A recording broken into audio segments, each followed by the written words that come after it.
amaat nañu mbégte cher am internet de Saloum-Actu ñu ngi leen di sant di leen gërëm di rafetluwaat ànd bi ngeen ànd ak ñun ci suñu chaîne ak suñu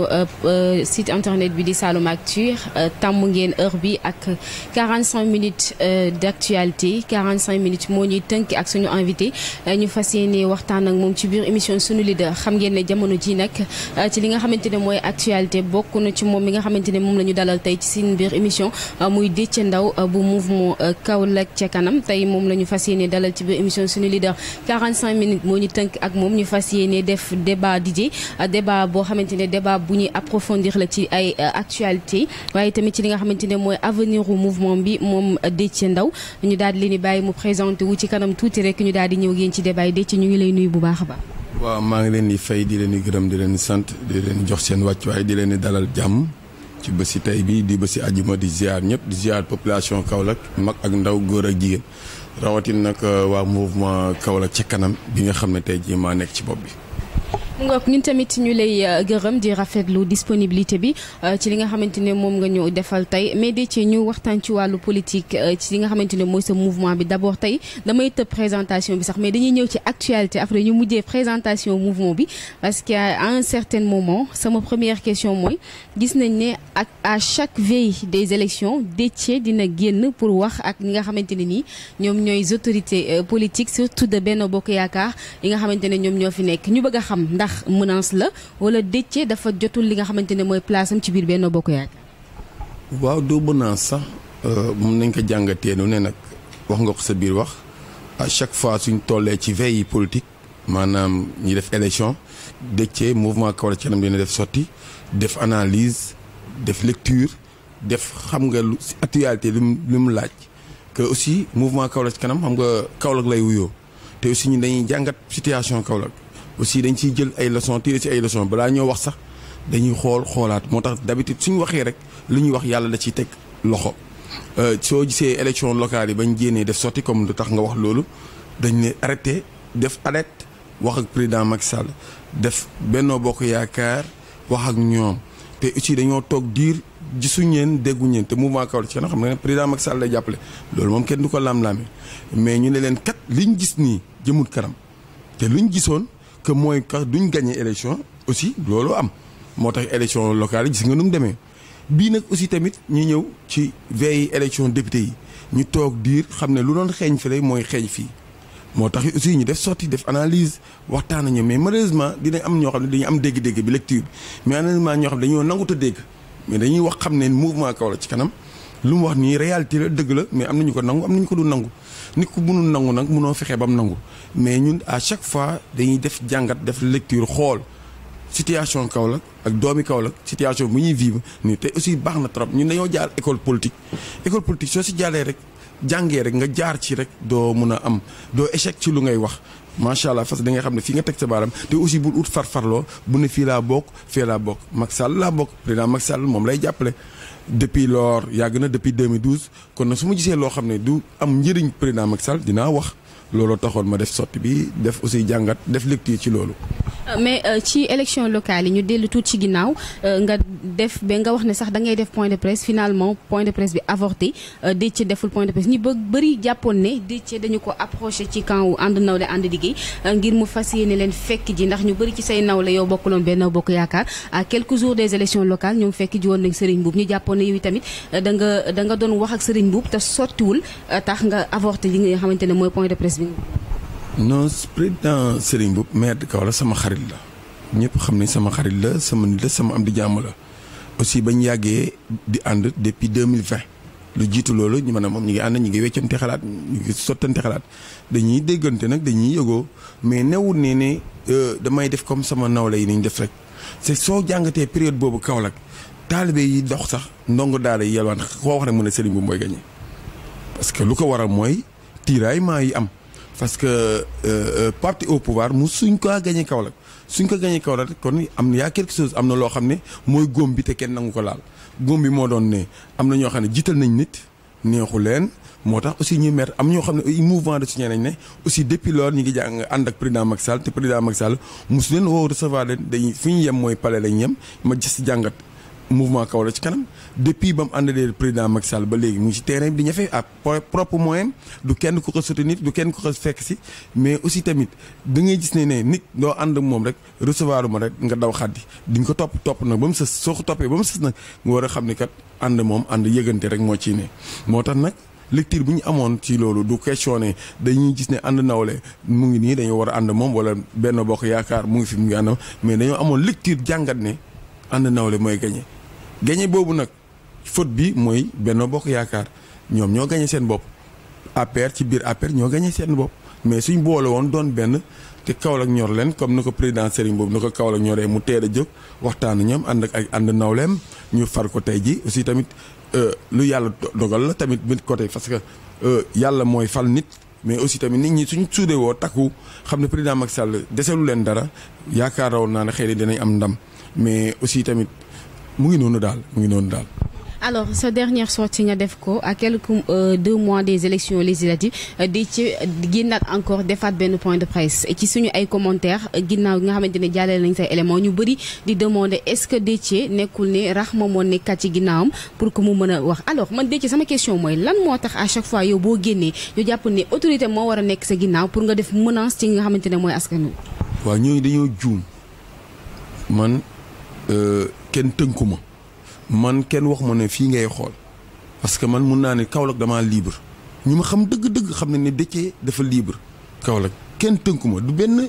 autorité du benn responsable boo xam ne mu ngi sama ginnaaw man dund ma ci loolu parce que fu fekkoon responsable moo nekk ci ginnaaw wala kenn moo ma tënk rek à chaque fois du ma ne sama propre moyen lay demee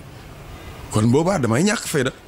bu fekkee ne dafa am responsable bu nekk sama ginnaaw te joxuma benn dërëm ma koy défendre di def point de presse di dem ci social di dem ci nit ñi di nemmeeku nit ñi jël sama dërëm ba ma as néew président Macky Sall bu may jàppale sax joxuma ko may dem boo di défendre nit ñàkk fayda la bokk. financement yi Benno Bokk Yaakaar joxe yëpp ci élection yi Déthié mën na ne mouvement am jotu ci benn dërëm. non Benno Bokk Yaakaar président Macky Sall moo ko jiite man président Macky Sall lay jàppale ma wax la lu gën a dee président Macky Sall musuma jox un sou. mooy yàlla lay demee ndimbali si borom lay demee ñëpp sax nee nañ ma pourquoi ma toog depuis 2012 ba léegi te président Macky Sall dama ne kuy yor di sakat foofu rek laa ko teg du dëgg te xëcc bu nekk rek yàgg dina ñëw foofu laa ko teg mais président Rahma newul encore une fois newul sama ginnaaw ba muy def point de presse bi mun naa waat ne ajjuma lañ ne président Rahma sa yëguma kenn yëguma si ñoom parce que bu fekkee ne nit kooku moo ne sama ginnaaw su may def point de presse sax mu defal transport yi nit ñi ñëw kon mu joxel ma ko mais du dërëmi doonu aadama sama propre moyen la loo xam ne ci ndimbali yàlla la Rahma new ci ginnaaw Rahma président Rahma ministre conseil bon damaa gis ne man kuy def lu baax ci Kaolack rek ma sant la gërëm la parce que Kaolack rek moo ma ñor gis naa ne aw da yéen moom mu ngi sonn ci population Kaolack mu ngi def ci population Kaolack ma gis ne aussi entourage am su wootee ay kilifa diine rek ñoo fay ne ay responsable rek ñoo fay ne mais pourquoi lan moo tax nit ñi mënuñ fay naat bi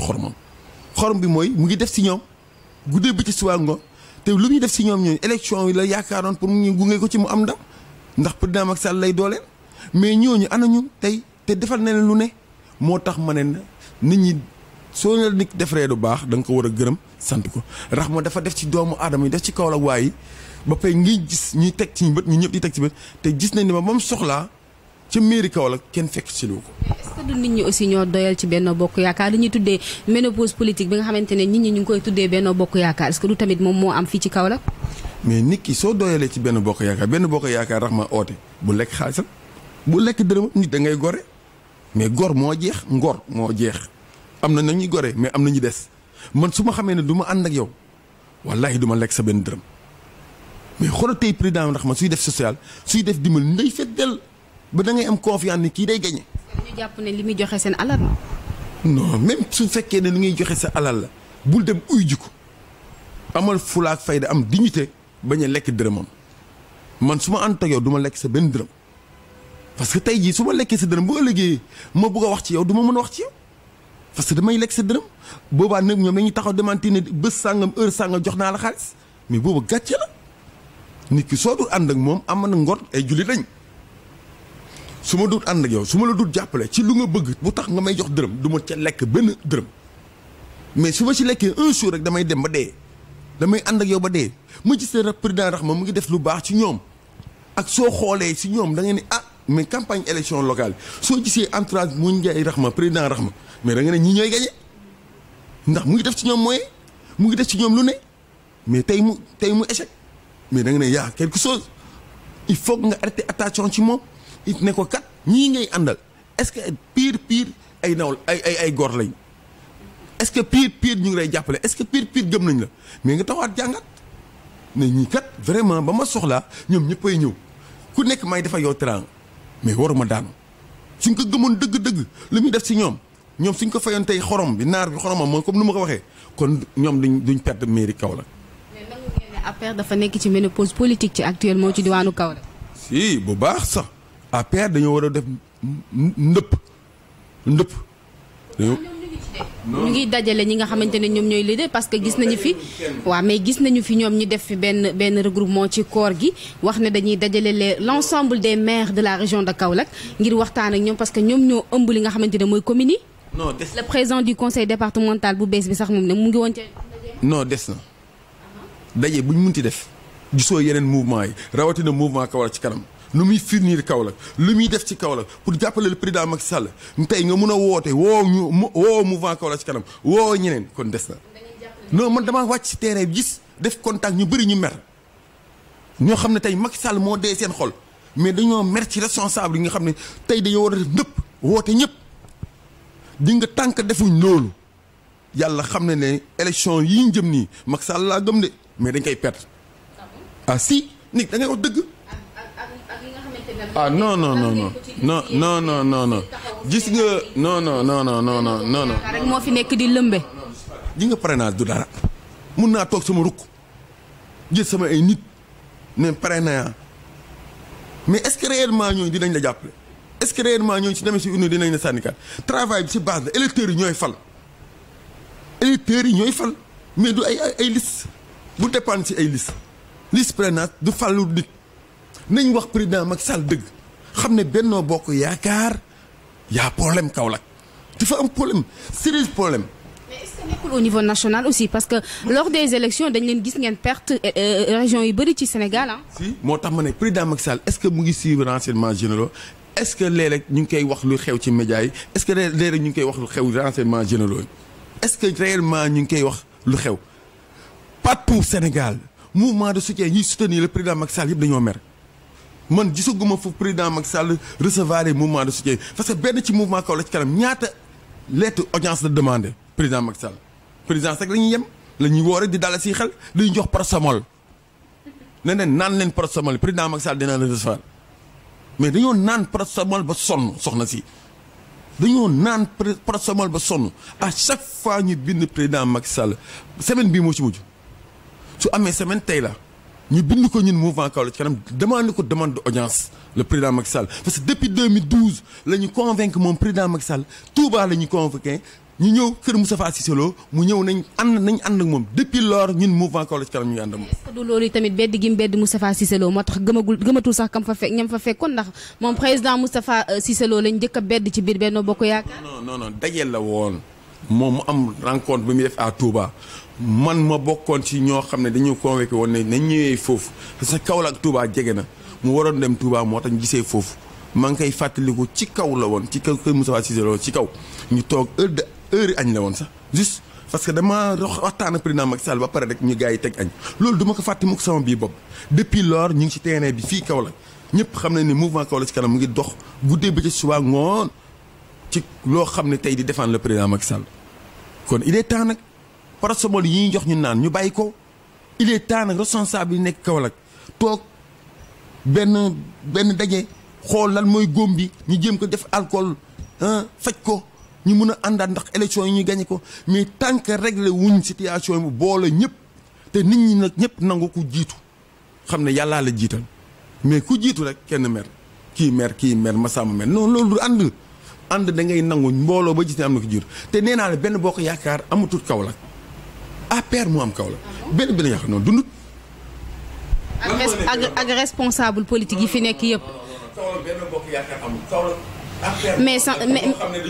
mais parti politique yi composé woon benn bokk yaakaar te nekk Kaolack ba léegi tamit ñu ngi yëngu ci seen ay activité amul nit moo tax ma ne la nit ki soo dew nañ njiit di dund ci benn teen di ci root di ci naan da ngay fexe teen ba soog jóg mais teen ba soo ñëwee di sotti ay médd ay mbalit day fatt du dëgg ñoom dañoo war a wàcc ci la terrain jàngat laa la wax cax laa la wax olof laa la wax pour que ñoom ñu waroon wàcc tey ut base mais amul benn bokk yaakaar ñan la ASP la parti Moustapha Niasse LD yooyu la composé mais LD est-ce que mu ngi dund Kaolack amul existe pas parti Moustapha Niasse sama xarit bi sama sëriñ bi moo fi ne xuree si ak Awa Sow est-ce que am nañ base amuñ base amoon nañ ko au temps mais léegi amut non ak mouvement de soutien comme ñun ay mouvement de soutien li bëgg Macky Sall mais yow xolok point de presse bi xam nga ne tey dañ ko ñemale noonu rek sama poos su ko attanoon kon àddina tukki ñu baal ma ci wax jooju maanaam kon nit ñi feet fa dell parce que nit ñi dañ fa feet dell mais malgré suñ propre moyen rek la mobiliser noonu mais tey jii su ma yàlla dénkoon koppar kon kenn du xaj foofu parce que nit ñi tax point de presse bi jeex na sax nit ñi di ñëw moo tax ma ne la benn bokk yaakaar amatut Kaolack ay tur rek ñoo ci ne ay tur rek. ndëpp moo ko mën a lijji. ndëpp moo ko mën a def ñu toog. est-ce que du nekkul le président de la république moom aussi moo war a wàccaat ci base bi comme nam ko defee woon ba mu leen soxlaay. waaw ba tey mais président Macky Sall xëy na peut-être calendrier am chargé na mais ñun ñu xool ne xam ne teen bi ñu ngi siy njëriñoo président Macky Sall desewul leen dara ñoom Benno Bokk Yaakaar. autorité yi fi nekk nanguwu leen a waxante nanguwu leen a juboo kenn ku ci nekk yaa ngi xaar ñu woo la. parce que bi ñu defee ndëpp mouvement yi demuñu parce que nee nañu woowuñu leen. waaw mouvement yi xam nga tey ji ma jël la exemple mouvement Kaolack ci kanam wàcc na dem di def contact ñu maire ñëpp di leen di dajale mais ñun dafa am fu ñu mën a yem mais responsable nga xam ne tey damay invité le ministre Mo Ndiaye Rahma damay invité le directeur Sénégal Pape Demba bi tey damay invité tey Mimi Touré tey nga xam ne moom lañ jiital ak extra ak président conseil départemental ñoom ñëpp tey dama leen di invité tey dama leen di invité tey ñoom ñu oote parce que ñoom ñoo am moyens yi ñoom la poste de responsabilité ñoom la président Macky Sall dooleel ñoom ñoo war a oote nit ñi fekk si la ñu wax lan mooy problème bi ñu mun a raxasoo mun a booloo mun a juboo nee nañ kër suñ ko lëkkaloo la dañ waxtaan si biir su waxtaan yi ku nekk wax lu la métti ku nekk wax lu nekk si yow après su passé ñu mun a juboo xam ne fi ñu jëm nii mooy suñu intérêt ñu gagné tey waruñ toog di seetaan élection député yi ñëw président Macky Sall di koy ñàkk ñaanuma yàlla mu ñàkk ñun dañu luñ ci mën dinañ ci def mais nag amuñ moyen dinañ daw nag ba dee comme ni ñu ko doon defee parce que élection bu ñëw dinañ ci participer ñun dinañ dem ba dee malgré amuñ moyen amuñ dara amuñ benn poste de responsabilité ci biir parti APR mais li ñu am as néew yàlla dégg ñu ngi ciy def ci nit ñi di daw di convaincre nit ñi pour ñu ñëw jàppale le président Macky Sall. D'accord. Beneen aspect ñu gis ne keroog sa point de presse aussi yaa ngi wax ne kii di nga xamante ne mooy le président Modou Ndiaye Rahma dafa war a wàññi kilifa diine yi nga xamante ne ñoo koy wër alors que jëriñu ko dara parce que ñooñu yoruñu politique mu mel ni Déthié dafa bëgg le président Rahma wala le ministre conseiller Rahma génne kilifa diine yi ci ñi nga xamante ne moom mooy wàllum politique bi. waaw. xam nga kilifa diine yi moom maa ngi leen sant di leen gërëm saa yi ñu soxlaa lu xew ci maanaam diine dañuy tàllal si loxo yu ñaan mais politique ñoom mënuñ ko te damaa gis ne président Rahma ministre conseil soo xoolee entourage kilifa diine yi nekk composé Kaolack yëpp ñu ngi koy jàppale. jàngat la ci biir élection locale yi tey ji bu fekkoon ne ñoom mun nañ dara ci élection mun nañ dara ci convaincre nit ki seen taalibe yi pour ñu voter kon président Rahma du ñàkk. loolu rek jàngal la kon ñoom dafa am fu ñu mën a yem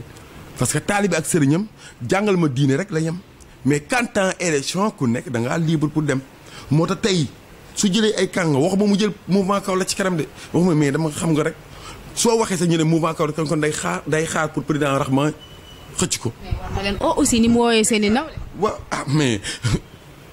ci moom la dépendant ñun daal président Macky Sall lañ gëm moom la ñuy nooyee depuis 2012. ñu ngi jàppale président Macky Sall tant que président Macky Sall mu ngi fi dinañ ci dem ba jeex mais ñoom ñoo war a xool ne même mouvement Kaolack ci kanam même bu fekkee ne am na lu ñu ko dencal ak lu mu munti doon ñu jàpp ne kii bëgg na président Macky Sall mu ngi dee ngi président Macky Sall. am nañ la dencal. waaw si xam nga Kaolack waxuma la Kaolack Sénégal ñun africains yi dañoo doy waar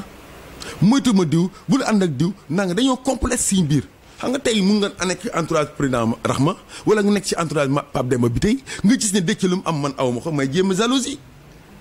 te or que du loolu politique du loolu politique di nga am ku mën a fen ba nga baal ma terme bi sàcc bi triant bi rek pour voix ba nga soxla nee nañ jour yi veille élection benn carte bu nekk ba Tamba te nga xam ne Kaolack lay voté dem jar na dem jëli ko mais si nit ñi leader yi ñu leen wër seen xam-xam moo des nit responsable kilifa leader doo ko utal noonu da nga koy utal yaatal ko ubbil ko bunt yi mais bu ne ko moytul ma diw man tey su ma doon responsable tey président Macky Sall tey fal ma yow nga ñëw ci man ne ma moytu diw yow moom lay bàyyi ndeysaan même si yàlla Abdoulaye Diack noonu la doon def moom mu ñuy jàngal politique tey soo ne ko moytul Déthié non danee ne waa d'accord après o Déthié ne diwale neen naal moytu Déthié boobu da koy gën a dooleel parce que xam na njëriñ Déthié moo tax mu koy dooleel te xam na aussi tamit lu ko Déthié mën keneen mën ko ma boole leen ñoom ñëpp mais di éviter di wàññi loolu da ngay wàññi loolu moo leen yàq tey ma jox ko entourage Pape Demba bi tey waa mouvement Kirem mais tey jii des na seen liggéey Pape Demba bi tey nee naa la macha allah xam-xam Sénélec courant macha allah kenn du ko laam-laam moo fi il est le meilleur Kaolack ci courant ci Sénégal ci énergie courant mais politique dafa des maa ngi ñaanal papam ndax papaam moo ma jàngal politique ndax dama si doon ànd ci moom paa bi tey yal na yàlla def foofu mu nekk mu gënal ko fi mu jógee yàlla xare ko àjjana yi gën a kawe ndax ci ronam laa ne woon mais lu papaam mun ci politique moom Pape Demba munu ko te ñun ñu woon ci ron papaam ñoo doon ànd suñu papa la mais Pape Demba dafa des. xaaru leen woon kon moom aussi mu ñëw approché leen pour liggéey ak waa mouvement Kaolack ca kanam lan mooy problème bi lan moo nekk ci biir ba Déthié kenn nangu ko accepté aussi. Déthié dafa am ni muy demee du question dama am fula ba mu ëpp naa du ma fëgg buntu kenn wala kër kenn ne ko may ma un sou wala defal ma un sou déedéet waaye soo ma wooyee man ne ma kaay ñu waxtaan kaay ñu ànd politique ñu joxante loxo ma toog 2 semaines wala 1 semaine wala chaque jour wala ma toog ay fan mooy gis yaa ngi dem politique yaa ngi def te oo ma waxoo ma te yaa ngi naan dama du ma am fula fay di jël sama téléphone woo la ne du ma ñàkk fay di jël sama téléphone woo ne la ah yaa waxoon nañu ànd di te yaa ngi dem politiquement te waxoo ma di yëgal nit ñi te waxam damay toog di lay seetaan terewu may dox samay activité man lu ma nit boolewu du ma ca bokk soo dema nañ ànd te jëfewoo ko te gëmoo ko du ma la ci topp man noonu lay demee moo tax du ma fëgg bureau jàmm ne ko même un sou du ma demandé kenn parce que nit ki su la mayee bu ëllëgee loo ko bugg a wax doo ko wax du dëgg man di idée boobu lay demee du ma soxla dërëmi kenn du ma dem ci kër kenn di lay fëgg wala bureau kenn di lay demandé benn social du ma ko def heure bu ma la bëggee wax dara nag boobaa man mun naa la wax lu ma la bëgg a wax ma wax la ko nit sooy ànd moom dëgg suñ joxantee loxo na dëggu man képp ku ma joxantee loxo ci dëggu rek dootoo ma gisati te du ma la woo mukk ne yaa ma waxoon lii de li tax lii ak lii non dama lay bàyyi di lay seetaan ak sa conscience. mais ñu gis nga defaat aussi beneen déclaration parce que li may wax yëpp say wax la yow yaa ni Mimi Touré àndoo ci choix bu Mimi Touré pour mu nekk li nga xamante ne mooy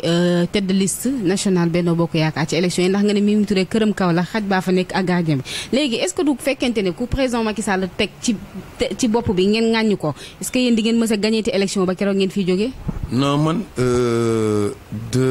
xam naa da ngaa dégg du baax nee naa lu fi président Macky Sall rek teg rek ànd naa ci. nañ nangu ku jiitu rek ñu xam ne yàlla kii la jiite ñu ànd ci bañu ma choix bi mais dama ne tey jii en tant que Mimi Touré te bi mu waree ne Kaolack la ne ak Kaolack la ne Kaolack mooy base am da ko war a liggéey mais dama ne amul base Kaolack te lu ma wax moom kenn mënu ko démentir am na ay nag ay fans ay nitam ñu ko bëgg ay quelques jeunes ak ay jeunes filles ñu ko bëgg mais base du loolu. du dëgg am na fi kër comme nu ma ko waxee am na fi kër gi nag am na gardien comme nu ma ko waxee mais dafa war a liggéey ci base bi Mimi depuis ba mu ne moom ba ne waxi Grand Yoff la nekk wala newul Grand Yoff mu quitté foofu ñëw Kaolack rek dafa war a dugg porte à porte fu ne mais yéen ñii ñëpp ay journalistes yi wax leen ma fan ngeen gis Mimi Touré mi def descente ci base bi di nemmeeku nit ñi di nemmeeku militants yi te dafa opté wu pour politique ndax lu mu am nii politique ak xamay te aussi président Macky Sall soo gisee mu jox ko yii jiital ko nii pour politique a tax pour ñu mën a gagné te politique nag duñ la jiital samp la benn nombre tànk rek nga toog si siège ba rek déedéet da ngay saafante nit ñi da ngay dem def travail à la base dem xooli nit ñi yokk sa doole Mimi dafa war a dem yokk dooleem comme que Kaolack la milité kon dafa war a dem liggéey ci biir Kaolack léeg-léeg sax weekend nga gis ko soo ko gisut weekend chaque mois nga gis ko fi muy def porte à porte dem di nemmeeku nit ñi mais Mimi Touré kañ nga ko gis Kaolack heure bu programme amee président yebal leen rek dañuy ñëw Kaolack te après day ñibbi Dakar te or que du warut a demee noonu travail à la base la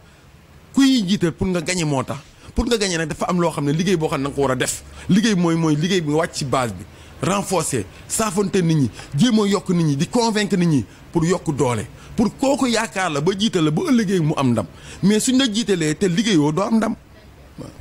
Déthié Ndao mouvement Kaolack ca kanam boo nekk suñu invité 45 minutes yi ñu tënk ak moom yaakaar naa ne ay simili rek moo ci des mais sama dernière question ak li ngay tàggatooyee mooy Déthié lan lay xaar comme nga ne gisoo sa bopp ci biir Benno Bokk Yaakaar parce que yow yaa ko wax nag yaa ne depuis Déthié di Déthié ba léegi ak mouvement Kaolack ca kanam amul benn suu bu leen président et c'est responsable politique jox pour ngeen dimbali ko politique aussi ku koy wax laaj moyens yi nga xamante ne moom nga ko war a defee tey lan la Déthié di xaar ba des ci biir Benno Bokk Yaakaar.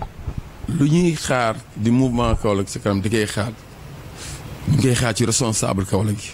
ñi jéem a encore ñu jéem a booloo doon bennoo bi comme que moo fi ne te tur bi moom du dañ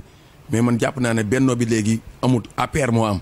militant APR moo am ñu gëm Macky Sall président Macky Sall kon nag nañ jéem a boole ñëpp ma Samba ma Demba xëcc ñëpp def travail ñi nga xam ne tey jii ñoom lañ yàlla jiital président Macky Sall jiital leen pour élection yi député yi nañ def travail boobu mais tant que defuñ loolu duñu am ndam te bëgg naa ñu am ndam kon nag lu ma leen di conseil mooy nañ oo ñëpp buñ bàyyi kenn buñ bedd kenn nañ oo ñëpp buñ déglu kii lay wax ne moytul diw déedéet yow xoolal sa intérêt mooy pour nga am ndam pour nga gagner kon nag loolu jar na tax bul nangoo dégg kenn ool ñëpp boole ñëpp li ñuy wax aussi tamit ci président Macky Sall bi ñi nga xam ne tey moom la ñuy jàppale il est temps nag prosomol yi ñuy jox ñuy naan vraiment jot na nag mu recevoir ñu. recevoir lan ngeen paree def. non xam nga nag délai bi lan la. xam nga nit ki moom wax dëgg yàlla 2012 ba léegi ngay ànd moom di koy topp rek. mu lay jox ay paracetamol rek ngay naan da nga dem xooli koo xam ne dina la jox Nivaquine wala mu jox la beneen wala wala mu jox la benn Ceftriaxone sax wala boisson bu sedd boobu nga naan ko parce que paracetamol ma war nañ mën a jàll étape boobu président Macky Sall du question na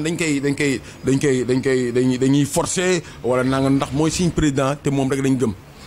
du question aussi dañ koy chantage ñu ko mais ñu ngi koy demandé ak képp koo xam ne yaa ngi bëgg président Macky Sall am ndam nga dégg sama kàddu bi war ngeen ko mën a conseillé ne président Macky Sall mouvement Kaolack ci kanam lan ngay xaar ci moom su ma la génnee sama carte membre APR su ma ko teelee mu ngi sama oto su ma ko génne woon da ngay waar su ma ko yoroon est-ce que yoruma ko sama portable sama carte mandataire ñu bëri fii di wax ne APR lañ bokk maa lañ jiitu APR su ma ko génne woon tey ji da nga ne non da ngay waaru soxna si sama carte laa la wax carte APR laa wax APR boobu ngay xam ne APR di APR su ma la ko génne sama question lan la comme li nga wax noonu paracetamol doy na lan la Déthié di xaar ba léegi ngir des biir benn. li may xaar mooy le président Macky Sall wooñu dooleel mouvement Kaolack ci kanam ndax depuis lors ñuy ànd président Macky Sall mouvement Kaolack ci kanam mooy génne propre moyen mouvement Kaolack ci kanam mooy daw gauche et droite amul kenn ko ci fekk si amul kenn ko ci jàppale kon donc jot na tey jii président Macky Sall mun a recevoir le mouvement Kaolack ci kanam ak ay nitam parce que tey jii ànd rek la tudd ànd rek la firi nit ki suy ànd ak yow depuis loolu di lay jàppale ba tey jii depuis 2012 yàgg na de newut démb newut barki démb newut tey newut suba loolu yàgg na kon nag ñu ngi ñaan président Macky Sall vraiment nag mu gestu mouvement Kaolack ci kanam président Macky Sall nag xam nga ne mënut a suivre organe yëpp kon nag ñu ngi koy ñaan même autorité yi voilà carte membre bi laa doon xoola pour war na rek parce que nit ki soo waxee dara rek da nga ciy indi firnde mais soo waxee ñu ne est-ce que loolu dëgg la wala dëgg dama bëggoon indi firnde rek pour ñu xam ne man lii may wax ni réalité la sama carte membre maa ngi ko jëndee woon waaw bañ ñëwee APR ñëw ñuy def campagne pour fal président Macky Sall 2012 avant 2012 si laa dem ne seen oote chambre de métier foofu laa jëndee sama carte membre bu APR pire sax te boobu léegi maa ngi koy doog a wax dama ko téye rek maa ngi koy doog a wax ñu bëri dañoo foog ne démb laa nekk ci jàppale président Macky Sall yàgg na président Macky Sall ñoo newoon PDS en 2000 muy ñëw CDEPS ñun ñoo ko accueillir kon su génnee PDS oo ma ci ma ànd ak moom génn PDS ci laa génn PDS ba ma ooyee invité ma APR rek ci laa génn PDS ànd ak moom ba tey jii. seen liste yi bëri coow loolu ak waa Yewwi Askan bi Benno Bokk Yaakaar Yewwi remplacement yi ñu bëgg a dugal ci li nga xamante ne mooy liste nationale bi Benno Bokk Yaakaar yi tamit nee nañu seen dossier bi da waruñu ko accepter parce que da bëri na yi tamit ay jiixi jaax yu ci nekk. D'accord mu ngoog 4 membres bu Déthié Ndaw membre fondateur bu Saloum excuse-moi Benno Bokk Yaakaar.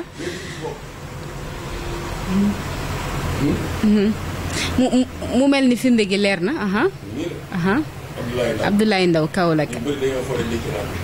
Abdoulaye Ndaw agent administratif leer na Déthié ñu ñëw ci sama question bi après nga tàggoo mooy li ma bëgg a xam ci seen dossier seen liste yi nga xamante ne mu ngi am ay coow Benno Bokk Yaakaar ñu bëri na jàpp ne dafa lalal ndëgg sërëx ay wujjëm nga xam ne ñoom la nar a jàkkaarloo ci élection yi ndax jàpp na la bu leen bàyyee ñu dem noonu rek ñoom duñ gis biti loolu lan la ci dee ci xalaat. waaw lu ma ci xalaat mooy Sénégal dëkk trang la Sénégal dëkk jàmm la. waaw mais Sénégal dëkk jàmm la dëkk trang la te gis naa ne président Macky Sall amul kenn koo xam ne mu ngi lay lalal ndëgg sërëx pour ay affaires élection parce que élection démocratique la ku nekk libre nga dem def candidat nag soo ko libéré ba war a xam ne tey lu mu laaj pour élection pour nga mun ko réunir pour nga mun ko dajale pour nga mun a apte muy benn examen rek soo def examen il faut nga ñu poser la ay questions defe na pour nga mun a réussir pour nga mun a admis yooyu ne soo ko dajale pour admis woo vraiment nga xam ne nag admis woo nga xoolaat beneen yoon nag waaye xiiroo ŋaayoo xuloo xeex vraiment amul benn njëriñ maa ngi wax ne ñeneen nga xam ne tey ji seen liste am na erreur te ñoom ñu nangu nañ ko xam ne seen mandataire erreur am na ci nangu nañ ko ñi ngay def ay recours ñi ngay def te lu leen yoon may rek dañ koy jël te fii Sénégal amul kenn koo xam ne da ngay jël ne parti au pouvoir laa ne rek lu ma neex ma def président Macky Sall du doxalee noonu nit ñi nag ñoo xamut xam ne tey jii nanga parce que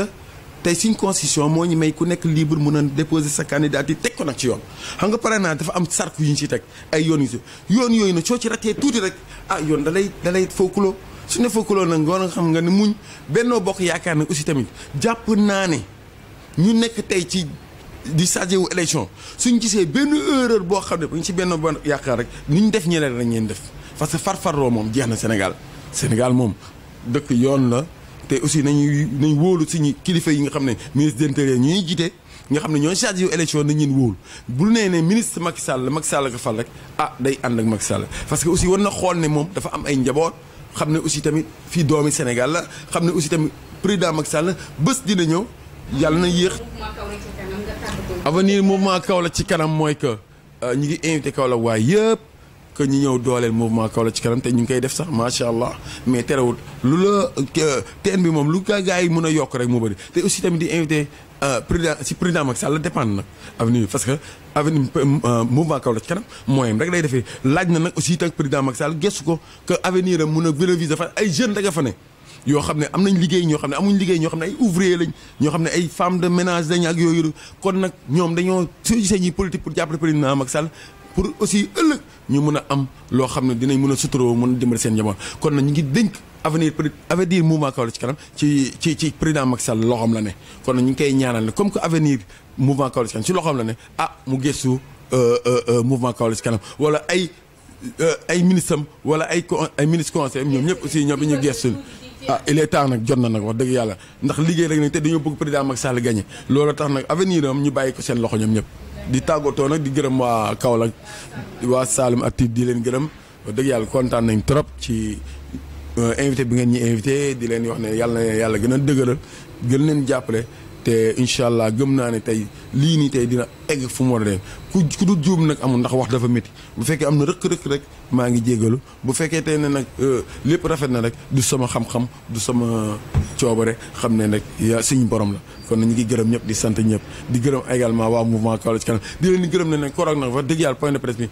responsable yëpp ñoo ñëw bu fekkoon ne dañoo indi nit ñi responsable rek a ñëw ñooy ay responsable rek ngeen gisoon koroog mais su nit ñi ñëwoon rek kenn du fa xaj mais nag ñu ngi gërëm ñëpp di sant ñëpp di ñaanal ñëpp jàmm di ñaanal Sénégal jàmm également suñu Kaolack bi yàlla def ci jàmm bu bëree bëri.